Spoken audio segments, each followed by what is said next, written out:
네, 안녕하십니까. 오토다이리 오종훈입니다. 오늘 준비한 차 기아 자동차의 K8입니다. 기아의 새로운 엠블렘을 적용한 첫 차죠. 그만큼 기아차가 아주 정성을 많이 들인 차인데요. 그래서 차 이름도 K7에서 K8으로 한 단계 업그레이드 시켰죠. 전체적으로 아주 면과 선 처리가 돋보이는 아주 우수한 디자인. 이제 기아 자동차의 디자인이 어느 경지에 올랐다라는 걸 기아 K8이 말해주고 있지 않나 싶습니다. 자, 판매 가격 3,300만원에서 4,500만원 사이 구간에서 정해져 있는데요. 이제 준대형 세단 시장에 일대 폭풍을 몰고 올 기대주가 아닌가 싶습니다. 같은 집안이죠. 현대차의 그랜저와 한판 승부 피할 수 없을 텐데요. 그랜저 좀 긴장해야 되지 않을까 싶습니다. 자, 오늘 기자단 단체 시승이어서요, 단 2시간 반 시승을 허락받았습니다. 짧은 시간 밀도 있게 시승을 진행해 볼까 합니다. 오늘도 여러분 좋아요, 구독하기 누르시고요, 저와 함께 하시죠. 출발합니다. 네, 운전석입니다. 계기판 먼저 보실까요? 계기판 12.3인치 모니터죠. 자, 운전자 주의 수준 볼 수가 있고, 주행보조 시스템들 작동하는 것 볼 수가 있죠. 그리고 자동차 속도 정보 트립미터 들어가고요. 내비게이션과 연동을 합니다. 그리고 타이어 공기압 정도 보여주고요. 왼쪽에 주행보조 스마트 크루즈 컨트롤 작동하는 버튼, 그리고 차간거리 조절, 차선 인식 버튼 이렇게 들어와 있습니다. 오른쪽에는 음성 명령 버튼이고요. 그 다음에 오디오 모드 이런 부분들 들어와 있습니다. 센터페이시에도 12.3인치 모니터 들어와 있죠. 컬러 모니터입니다. 지도 이렇게 볼 수가 있고요. 자, 폰 프로젝션, 핸드폰과 연결을 할 수가 있고, 음성 메모 기능, 공조, 빌트인 캠도 들어와 있고요. 발렛 모드, 기아페이, 차에 탄 채로 결제를 할 수 있는 기아페이, 후속 취침 모드, 카트홈 들어와 있고요.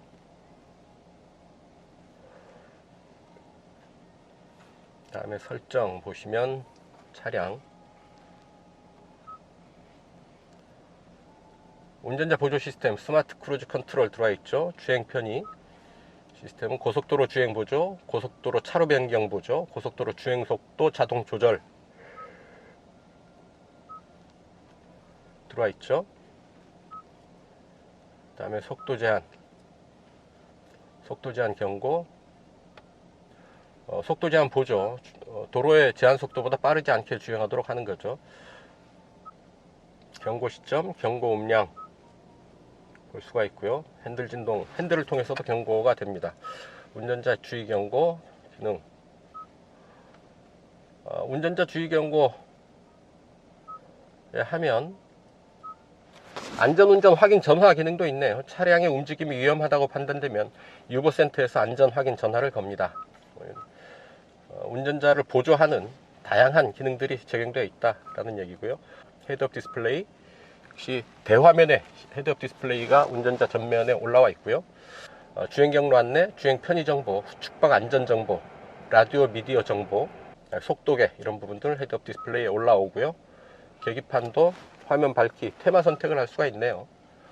드라이브 모드에 연동하든가, 클래식 A, 클래식 B, 클래식 C, 다이나믹 모드. 다이나믹 모드 시원하네요. 공조장치는 이 아랫부분에서 조절을 할 수가 있는 거죠. 외부 공기 차단 기능이 있고요. 터널 구간에서, 기타 차단 구간에서 외부 공기를 차단해 줍니다. 자동 환기 기능도 있네요. 결로 발생을 줄여줍니다. 창문 습기 방지 기능도 있습니다. 공조 편의, 자, 시동을 끄고 내리면 팬을 돌려서 에어컨을 견조시켜주는 그런 기능입니다.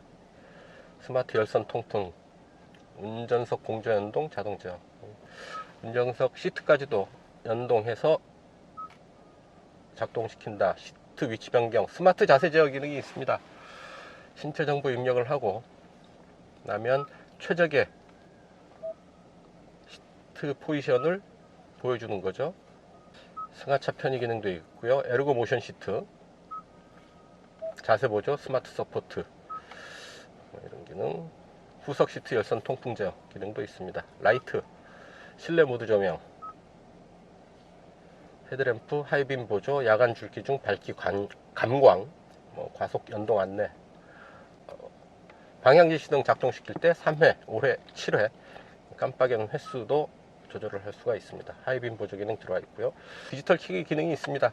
스마트폰 키, 카드 키, 디지털 키 이런 부분들을 적용을 해서 여러 사람과 아마 4명, 최대 4명 정도로 알고 있는데요. 가족들과 키를 굳이 이런 물리적인 키가 아니어도 스마트 키 혹은 카드 키를 이용을 해서 차량을 공유할 수 있겠다라는 얘기입니다. 후석 승객 알림 기능이 있고요. 웰컴 미러 라이트 기능 정도가 있습니다. 자, 그리고 이 아랫부분이 공조와 인포테인먼트 시스템 기능 전환이 되는데요. 누르면 공조 시스템 버튼을 사용을 할 수가 있고요. 또 누르면 인포테인먼트 시스템 다양한 기능들 터치를 이용을 해서 이용을 할 수가 있겠습니다. 자, 다이얼 방식의 변속 레버가 들어와 있죠. 자, 변속 레버 딱딱딱딱 넘어가는 것은 아니고요. 제규어 같은 경우는 이제 이 레버가 넘어가죠. 넘어갔다가 다시 원위치로 돌아옵니다. 시프트 바이 와이어 방식의 8단 자동 변속기 적용을 하고 있죠. 변속기는 또한 토크 컴파트 안에 2개의 챔버를 적용을 해서 좀 더 변속감을 강화하고 연비율을 좋게 해준다고 기아차는 설명을 하고 있습니다. 센터 콘솔 들어와 있고요. 12V 전원구 들어와 있습니다. 위에 선루프 아주 시원하게 펼쳐져 있어서 차창 밖 풍경 즐기면서 운전하기 좋겠네요. 특히 넓은 선루프는 후석 승객들이 좀 더 좋아하는 요소겠죠. 네, 뒷좌석입니다. 공간 여유 아주 넘치죠. 무릎 앞으로 주먹 2개 들어가고도 남는 공간이 한 3개는 충분히 들어갈 듯 합니다. 충분한 실내 공간 확보하고 있다 싶고요. 머리 위로도 주먹 하나 꽉 차게 들어가죠. 이 정도면 넘치는 공간이다 싶고요. 역시 준대형 세단에서 필요한 공간 그 자체가 주는 고급스러움 충분히 확보하고 있다 싶습니다. 메르디앙 오디오 스피커 들어와 있고, 도어에 이런 그 무늬들, 일관성 있게 라디에이터 그릴과 일맥상통하는 이런 무늬들이죠. 어떤 그 디자인의 통일성 이런 부분에서 느낄 수 있습니다. 앞좌석 시트 뒤로도 이런 같은 패턴이 들어와 있죠. 차창은 원버튼으로 내려가고요. 아주 약간 남겨놓고 차창은 열립니다. 그리고 열선 시트와 통풍 시트 각각 3단계로 조절할 수 있도록 버튼이 들어와 있습니다. 센터 콘솔 뒤로 온도 조절 버튼이 들어와 있는데, 뒷좌석은 좌우 분리가 되지 않고 하나로 묶어서 이제 온도 조절이 되고요. 그 아래 2개의 USB 버튼이 들어와 있습니다. 암레스트 내리면 USB 버튼 또 하나 있네요. 그리고 수첩 정도 놓아둘 수 있는 공간, 그리고 오디오 정도를 조절할 수 있는 버튼, 뒷좌석에서도 이용을 할 수가 있겠습니다. 트렁크와 연결되는 부분 열면은 이렇게 스키스루 공간도 확보할 수가 있겠습니다. 자, 뒷부분에 이렇게 전동식 햇볕 가리개 들어와 있고요. 지붕에 이런 스웨이드 가죽으로 마감을 해 놓고 있어서 상당히 고급스러운 느낌 더해주고 있죠. 자, 뒷좌석 이 정도 살펴보시고요. 이제 움직이시죠. 출발합니다. 네, 기아자동차 K8입니다. K8 타고 오늘 시승 진행하겠습니다. 자, 기아자동차가 야심차게 내놓은 준대형 세단이죠. 현대차 그랜저와 경쟁하게 될 모델인데, 실내가 아주 널찍하고요. 자, 이 파노라믹 커브드 디스플레이 12.3인치 모니터 2개를 연결한 거죠. 그래서 약간의 곡면을 줘서 모니터가 운전자를 중심으로 이렇게 곡선 형태로 배치된 파노라믹 커브드 디스플레이 적용하고 있습니다. 운전자의 전면을 선명한 화면으로 둘러싸고 있다라는 얘기죠. 2.5 가솔린, 3.5 가솔린, 그리고 LPG 모델로 일단 라인업을 구성을 하고 있고요. 차체 거동이 상당히 부드럽죠. 딱 정면을 보면 자연스럽게 헤드업 디스플레이가 딱 눈에 걸리는데, 헤드업 디스플레이 화면이 상당히 넓고요. 또한 선명하게 보입니다. 산타페이샤 보면 버튼이 몇 개 없어요. 이 2개의 온도 조절 스위치, 그리고 비상등 스위치 말고는 센터페이시아의 모든 버튼이 물리적인 버튼을 제거를 하고 화면 속으로 집어넣습니다. 전방 차량 출발 알림 기능도 작동을 하고 있습니다. 아기자기하게 많은 기능들로 꽉 채워 놓았다라는 것을 알 수가 있는데요. 화면은 이렇게 크게 볼 수도 있고, 이렇게 분할 화면을 이용을 할 수도 있고요. 자, 스티어링 휠 잠깐 볼까요? 자, 하나, 둘, 2.5회전. 야, 차 크기에 비해서는 스티어링 휠 락트락 조향비가 좀 타이트한 편이 아닌가 싶어요. 길이가 5000mm가 넘죠. 5015mm, 너비가 1875, 높이가 1455mm입니다. 상당히 긴 차체를 가지고 있는데 락트락 조향비 좀 타이트하게 세팅했다 싶고요. 그리고 휠 베이스 2895mm네요 일단 디자인이 아주 섹시하게 잘 빠졌습니다. 정면, 측면, 후면 어느 각도에서 보나 상당히 강한 개성을 드러내고 있고, 비례도 좋고요. 이 선 처리, 면 처리 이런 부분들이 확실히 기아차의 디자인 이제 어느 경지에 이르렀구나 하는 생각이 들죠. 특히나 이번 K8서부터 새로운 기아의 로고가, 기아의 엠블럼이 새로 적용이 되죠. 새로 만들어진 기아 엠블럼을 적용한 첫 차 K8이 되겠습니다. 다리의 이음새, 도로의 이음새 지나는 순간의 느낌, 충격 뭐 이런 부분들 상당히 부드럽게 차체를 제어하고 있다라는 생각이 드네요. 서스펜션이 그렇게 딱딱하다는 느낌이 아닙니다. 이제 방향지 시등 작동하는 게 이제 순차적으로 점등하는 그런 방식인 거죠. 아주 깔끔하게 마무리를 한 뒷모습이네요. 리어 스포일러가 딱 치켜 올라가져 있고, 좌우측 램프를 또한 이렇게 하나로 연결해 주고 있어서 전체적으로 상당히 안정된 그런 분위기 보여주고 있습니다. 3.5 가솔린 엔진, 최고 출력이 300마력에 달하죠. 정확하게 300마력입니다 36.6kgm의 토크를 보여주고 있고요. 가속 페달을 끝까지 밟아도 킥다운 버튼은 없네요. 밋밋하게 그냥 끝까지 가속 페달이 밟힙니다. 주행 모드는 스포츠, 에코, 노멀 이렇게 3개의 모드가 준비되어 있고요. 주행 모드에 따라서 계기판 화면이 바뀌죠. 스포츠 모드에 간다든지 속도가 좀 빠른 과정에 접어들면 에르고 모션 시트가 몸을 좀 더 타이트하게 잡아주면서 시트와 운전자 몸의 일체감을 좀 더 강화시켜 주죠. 시속 100에 맞춰 보고요. RPM 한번 체크해 보죠. 1500 정도에 고정이 되죠. 이제 8단 자동 변속기를 적용을 하고 있는데요. 7, 6, 5, 4, 3단 4000까지 올라가네요. 2단으로는 떨어지지 않고요. 그래서 3단 4000 좀 넘어가고 8단 1500 이 구간에서 시속 100km를 커버를 합니다. 자, HD 고속도로 주행보조 시스템 좀 더 앞선 형태의 주행보조 시스템을 적용을 하고 있습니다. 차간거리 조절, 그리고 좌우 차로의 중앙으로 유지를 하고요. 또한 차선 변경까지 지원을 하는데요. 자, 속도를 쭉 끌어올려 봅니다. 빠른 속도까지 아주 안정감 있게 달려주네요. 기승차는 전륜구동 모델입니다. 올휠 드라이브 모델이 아니고요. 조금 더 차체 거동을 부드럽고 편안하게 맞춰서 그럴까요? 킥다운을 했을 때 좀 더 확 낮고 채서 강하게 끌고 달리는 그런 느낌이 아닙니다.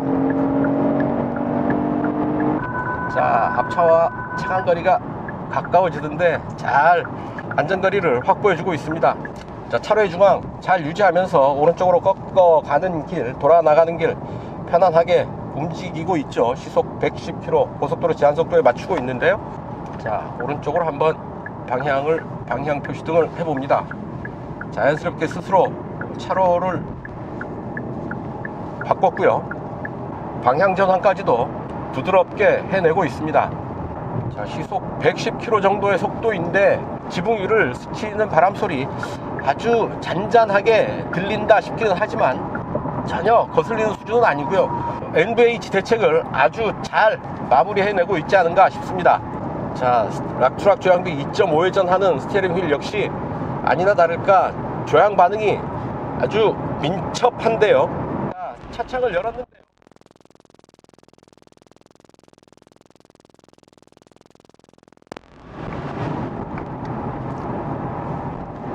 터널 앞두고 차창이 스스로 닫히죠. 운전자가 아차 하고 놓치는, 미처 챙기지 못하는 그런 부분들을 차가 알아서 똑똑하게 잘 챙겨주고 있는 그런 반응입니다. 자, 8단 자동 변속기를 적용을 하고 있는데요. 토크 컨버터 안에 2개의 챔버를 적용을 했습니다. 그래서 변속 충격을 줄여주고요. 또한 반대로 직결감은 조금 더 높였습니다. 연비 개선에도 어느 정도 효과가 있다고 기아차는 설명을 하고 있습니다. 터널을 지나니까 차창을 다시 열어주네요. 원래 상태로 돌아간다라는 의미가 있는 거죠. 똑똑함이 또한 과잉 친절로 느껴질 때가 또 있네요. 자, 에코모드로 가봅니다. 한 템포 좀 느슨해지는 그런 느낌이 오네요. 자, 아주 많은 주행보조 시스템들이 들어와 있는데요. 고속도로 주행보조 2 전방 충돌 방지 보조. 전방 충돌 방지 보조는 FCA죠. 보행자와 자전거 탑승자 등과 전방 충돌 위험 시 경고를 해주고, 경고 후에도 충돌 위험이 높아지면 제동에도 개입을 합니다. 자동 제동까지 해주고요. 교차로에서 좌우측에서 다가온 차와 충돌 위험이 있을 때에는 또한 자동 제동까지 해줍니다. 스마트 크루즈 컨트롤은 또한 내비게이션을 기반으로 작동을 합니다. 스톱 앤 고 기능까지 확장하고 있고요. 그래서 대단히 편리하게 주행 지원을 받을 수가 있겠습니다. 속도 제한 표시를 읽고 거기에 맞춰서 또 속도를 제어해 주기도 하죠. 이 밖에 후방 교차 충돌 보조, 후석 승객 알림, 안전 하차 보조, 후방 주차 충돌 방지 보조 등등 아주 많은 주행 보조 시스템, 안전 및 안전 장치들이 더해져 있어서 상당히 편안하게, 운전하는 입장에서도 상당히 편안하게 이 차를 다룰 수 있지 않을까 싶습니다. 메리디앙 오디오를 적용을 하고 있는데요. 모두 14개의 스피커를 실내 곳곳에 배치해 놓고 있습니다. 좀 더 풍부한 음질 누릴 수가 있을 텐데요. 카오디오의 수준을 결정하는 게 결국은 오디오 자체의 성능이기도 하지만, 또 다른 편으로 본다면 자동차 자체의 정숙성이 좀 더 중요한 요소가 되기도 하죠. 차가 조용할수록 오디오는 좀 더 높은 수준으로 즐길 수 있다 라고 본다면 이 차 실내가 상당히 정숙해서 메리디앙 오디오를 좀 더 높은 수준에서 즐길 수 있지 않을까 하는 생각을 해봅니다. 자, 메리디앙 오디오 과연 어느 정도 음질인지요, 잠깐 음악 한번 들어보죠.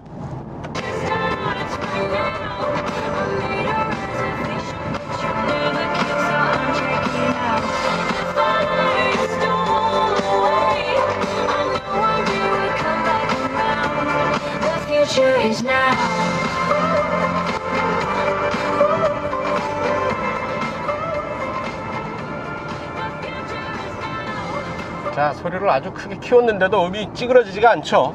블루투스를 통해서 소리를 들었는데 이 정도고요. 음질을 좋게 들을 수 있는 방법은 아닙니다. 블루투스를 통한다는 것, USB를 통한다거나 혹은 선을 연결한다거나 내장 하드를 이용을 해서 무손실 음원을 이용을 하면 좀 더 높은 수준의 음원, 소리를 들을 수 있지 않을까 싶고요. 또한 이 차 워낙에 실내가 조용해서 오디오가 상대적으로 더 빛나 보입니다.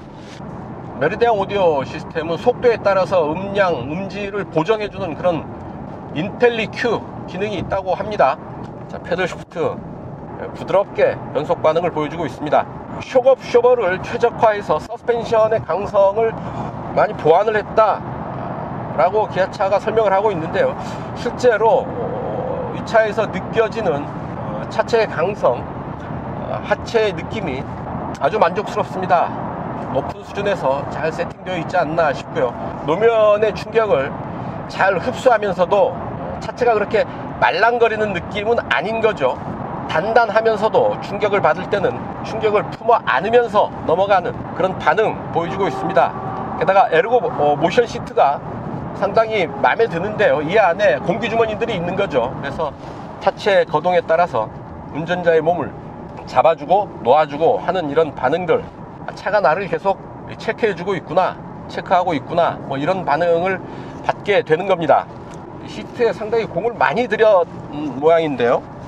때로는 여유 있게 몸을 받아주고요. 차와의 일체감이 필요한 고속주행 혹은 스포츠 모드에서는 공기주머니를 딱 불어넣어서 몸과 밀착감을 높여줍니다. 차와의 일체감이 높아지면 아무래도 운전을 하는 입장에서는 차를 다루기가 좀 더 수월해지죠. 운전자의 몸의 중심이 제대로 잡혀 있느냐가 차의 주행 상황에도 큰 영향을 미친다라는 얘기고요. 자, 지금 시속 100km인데요. 자, 이런 정도의 소음 들을 수가 있습니다. 아무래도 시멘트 도로 같은 노면 상태가 좋지 않은 데서는 조금 잡소리가 살짝 들어오는 경우도 있지만, 대체로 도로 상태가 괜찮다고 한다면 노면 잡소리는 거의 들리지 않는 수준입니다. 자, 뭐냐? 결국 여러가지 주행보조 시스템들을 적용해서 차가 좀 더 똑똑해졌고 안전해졌다 라고 얘기를 하면 어떨까 싶습니다. 게다가 300마력의 힘 필요할 때 필요한 만큼의 힘을 충분히 꺼내주고 있죠. 얼마든지 밟아봐라, 그 이상으로 내가 반응을 해준다, 뭐 이런 느낌을 받게 됩니다. 자, 이렇게 고속도로에서 진출로로 빠져나가는 동안에는 차가 스스로 속도를 좀 줄여주네요. 그리고 나오니까 다시 속도를 높여주고요. 주행할 때 카메라 버튼을 누르면 차의 뒷부분이 시원하게 이렇게 화면으로 보여지죠. 룸미러를 통한 후방시야, 그리고 모니터를 통한 후방시야 차이가 크죠. 카메라를 통한 후방시야가 훨씬 더 와이드합니다. 광각으로 딱 펼쳐져 있고요. 가까이 있는 차들도 제법 멀리 있는 것처럼 보이는 부분도 있네요. 룸미러를 보면 바로 뒤에 있는데 카메라를 통해서 보면 한참 떨어져 있는 것처럼 보입니다. 너무 카메라에만 의존해선 안 되겠다 싶은 생각도 드네요. 자, 노면 충격 툭툭 무심하게 넘어가는 느낌, 타이어가 그 충격을 넘어가는 느낌은 있는데 어느 정도 상당 부분 걸러낸 뒤에 전달이 됩니다. 실내 온도 19도. 19도로 설정할게요. 오, 드디어 이 부분 수정이 됐네요. 그동안 음성 명령 체크를 할 때 실내 온도, 유난히 실내 온도를 맞춰주는 부분에서 제대로 대응을 하지 못했는데요. 드디어 실내 온도까지 대응을 하고 있습니다. 음성 명령 시스템도 상당 부분 개선이 됐다라고 봐야죠. 네, 말씀하세요. 사랑해. 제가 사랑이라고 감정을 이해하면 다시 이야기해요. 이렇게 농담도 받아낼 줄 알고요. 사랑했더니 카카오 아이 기반의 음성 명령 시스템이 작동을 한 거죠. 배고파?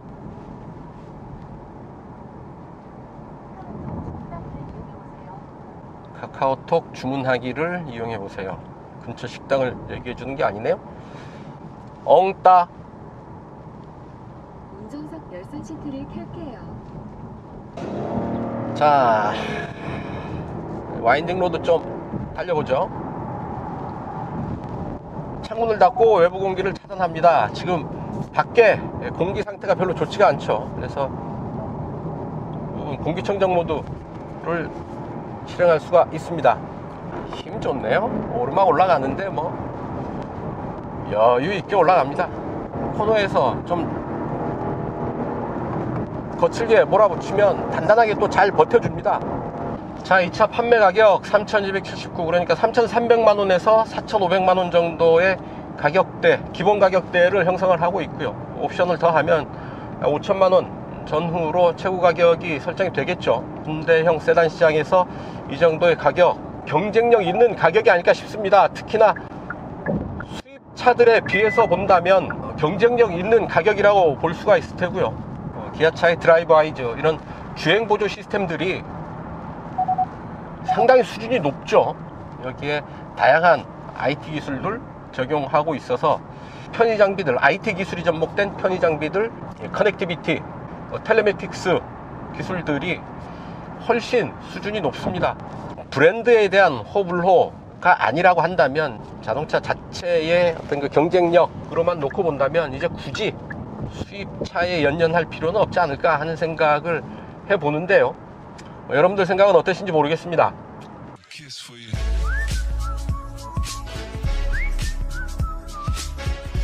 연비 체크 잠깐 해보겠습니다.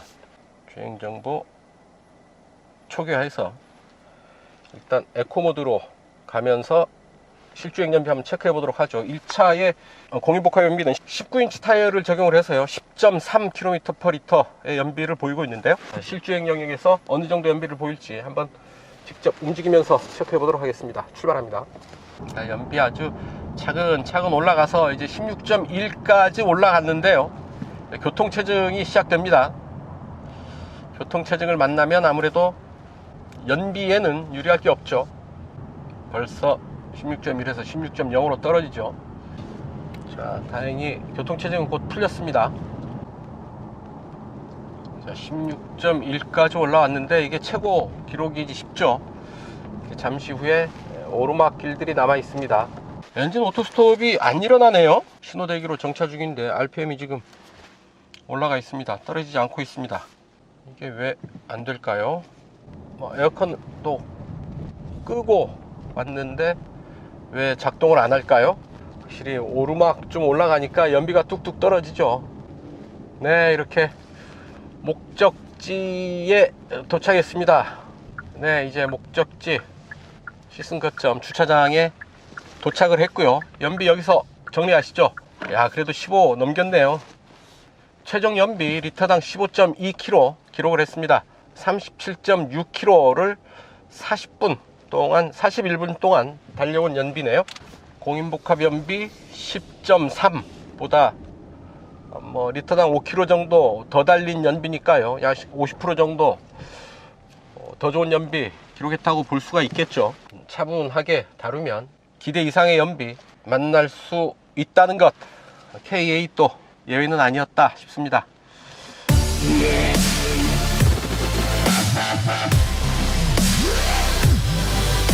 네, 단도직입입니다. 스포츠 모드에서 좀 더 강하게 반응을 했으면 좋겠습니다. 스포츠 모드인데 킥다운을 걸었을 때 좀 확 붙잡고 치고 나가는 그런 맛이 없어요. 그냥 스포츠 모드에서도 킥다운을 한 상태에 접어들면 그냥 부드럽게 속도를 올리고 있네요. 좀 더 강하게 치고 나갔으면 좋겠는데요. 스포츠 모드를 택해서 강하게 차를 조작한다는 것, 좀 더 힘 있는 반응을 기대하면서 그런 조작을 할 텐데요. 운전자의 그런 기대에 아랑곳 없이 차체는 여유 있게 편안하게 반응을 하고 있습니다. 스포츠 모드에서라고 한다면 좀 더 힘 있는 가속 반응 보여주는 게 낫지 않을까 하는 생각을 해봅니다.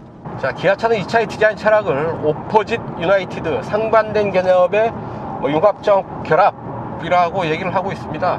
무슨 말인지 이해가 되시나요? 저는 기아차 이 디자인 자체는 아주 훌륭하게 잘 만들었다고 생각을 하지만 그 설명하는 과정에서 상반된 개념의 창의적 융합, 이 말도 무슨 말인지 안 와닿았고요. 영어로는 더더욱 모르겠습니다.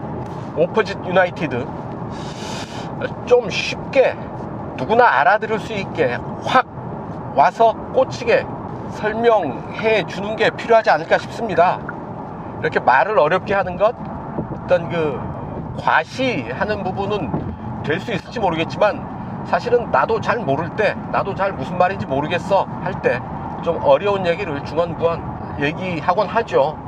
그렇게 하는 얘기들 일반 사람들은 잘 이해하지 못합니다. 좀 쉽고 간결하게 이해하기 쉽게 설명을 해주는 게 필요하지 않을까 싶습니다. 차 이름을 7에서 8로 올렸으니 이제 7은 용도 폐기가 된 거죠. 다시는 7이라는 숫자 사용할 수 없게 됐다라는 얘기입니다. 그 중요한 자산인데요. 이런 부분이 이렇게 쉽게 용도 폐기되는 건 참 안타까운 일입니다. 이제 K7에서 완전히 차를 바꿨다, 변화의 폭이 크다, 이전과는 다른 차다, 게다가 기아의 엠블럼까지 바꿨으니까 좀 더 큰 의미를 담고 싶어서 K7을 K8으로 이름 변경을 했는데요. 자, 그 다음에는 어떡하죠? K8에서 지금의 변화보다 더 큰 변화가 생길 때 그럼 K9으로 갈까요? 어떤 막다른 골목으로 몰아가버린 그런 느낌입니다. 우리에게 내일은 없다? 너무 의욕에 넘친 나머지 내일을 생각하지 않고 이름을 바꾼 게 아닌가, 좀 섣부른 판단이 아닌가 하는 생각을 저는 합니다. 꽉 막힌 길로 들어선 셈입니다. 좀 안타깝습니다. 이제 시승을 정리해야 될 시간입니다. 오늘도 기자단 단체 시승이어서 아주 짧은 시간 2시간 반 정도 시승을 허락받았는데요. 밀도 있게 진행한다고는 했는데 어떻게 충분했나 모르겠습니다. 늘 아쉽죠. 늘 뭔가 좀 빠진 것 같고, 이런 제한된 상황에서의 시승이라는 점 말씀을 드리고요. 또한 여러분들의 양해를 함께 구합니다. 전체적으로 K8 수준 높은 준대형 세단의 면모를 잘 완성하고 있다 싶고요. 가장 인상적인 것 하나 꼽으라면 조용한 실내 MVH 수준을 저는 꼽고 싶습니다. 물론 디자인도 좋고 실내 공간도 좋고 여러 면에서 차의 각 부분이 높은 수준에서 완성되어 있지만, 그 중에서도 하나 꼽으라고 한다면 저는 조용한 실내 꼽지 않을까 싶고요. 전체적으로 이 차의 느낌, 패밀리 세단으로 써도 딱 좋을 테고요. 비즈니스 세단으로 사용하기에도 충분한 그런 성능, 상품성 갖추고 있다라고 보입니다. 넓은 공간이 주는 여유로움 또한 빼놓을 수 없는 요소겠죠. 전체적으로 주행의 느낌은 강한 느낌보다는 어떤 기준점에서 살짝 반내림, 플랫인가요? 음악 기호에 이 반내림표를 갖다 붙인 정도의 살짝 부드러운 느낌 받게 되고요. 그렇다고 마냥 부드러운 건 아니죠. 노면 충격을 걸러주는 부분이나 과속 방지턱을 넘어가는 부분은 차가 물렁거리거나 낭창거리지 않도록 단단하게 잘 받쳐주고 있는 부분 또한 확인할 수가 있겠습니다. 자, 오늘 시승은 여기서 정리할까 합니다. 비도 내리고 시간도 또 쫓기고 해서 차 안에서 마지막 인사 전해드립니다. 오늘 시승 어떠셨는지 모르겠습니다. 오늘 시승은 여기까지고요. 지금까지 저는 오토다이어리 오정훈이었습니다. 좋아요, 구독하기 누르시면 저는 물러가겠습니다. 시청해주셔서 감사합니다.